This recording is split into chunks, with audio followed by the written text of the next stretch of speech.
Hey guys, welcome back. I got another video for you. Now, this comes courtesy of the Coast Guard and a news station in Hawaii, where there was a 75-foot vessel, a ferry, that had 3 POB on board, and it lost control and ran aground. So luckily no one was hurt, so let's go ahead and take a look at this video. So this first part of the video here, said again, is courtesy of the Coast Guard. It shows the vessel as it's approaching the beach. Let's go ahead and start taking a look at this.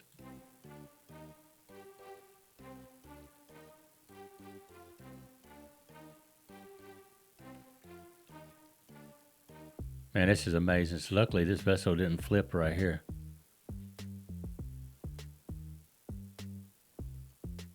You could tell it has no control of its steering.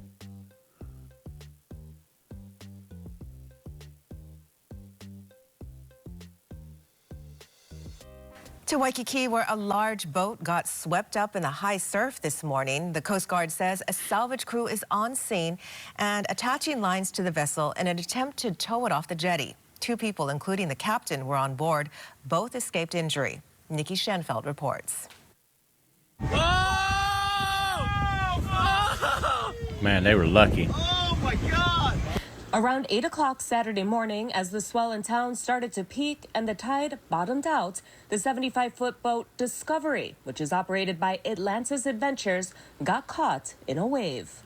What happened after that was an even bigger set, double up, what we call, happened. So the double up, they could not get over that wave, and it grabbed the nose of the boat, turned it to the left, and they started listing, and it pushed them onto the dry reef. The Coast Guard says it ran aground about 60 feet outside Kewalo Basin Harbor. It was just... So this is a good question. A lot of people are saying, well, you know, how's the involvement with the Coast Guard at this point? So what happens with a vessel like this? The Coast Guard is going to respond and assist with immediate recovery or assistance to help people that are in danger. Also, with the environmental concerns, initially the final result is the vessel's owner, they're responsible for it. Now, another thing to explain is, say for example, and I know a lot of people have seen this, you see the Coast Guard arrive at a scene and you see a commercial provider. A commercial provider would be somebody like Seatow or Boat US.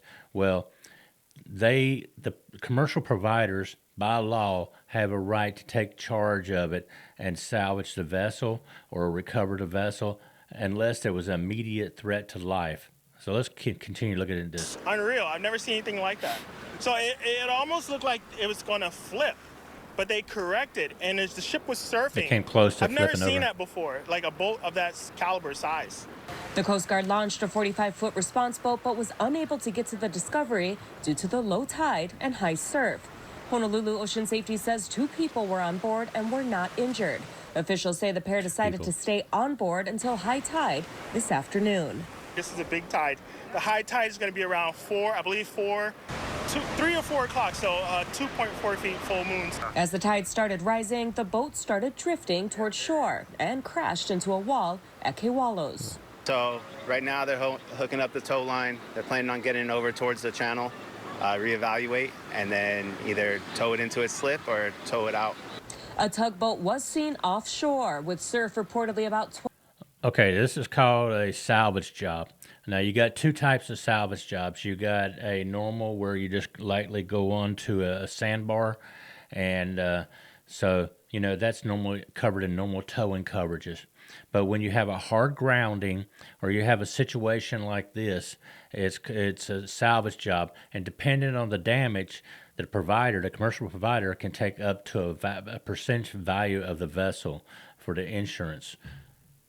12 feet face value. The owner is in charge for paying for the removal of the boat. Obviously, it's a situation that no one wants to be in. Luckily, we have people on scene, a lot of other agencies helping out with crowd control. So we're hoping for the best. In a statement, Atlantis says the 2 on board are experienced crew members. No passengers were on the vessel. The company says the captains are trained, Coast Guard certified, and the boat is used to transport guests to and from the Waikiki submarine dive site.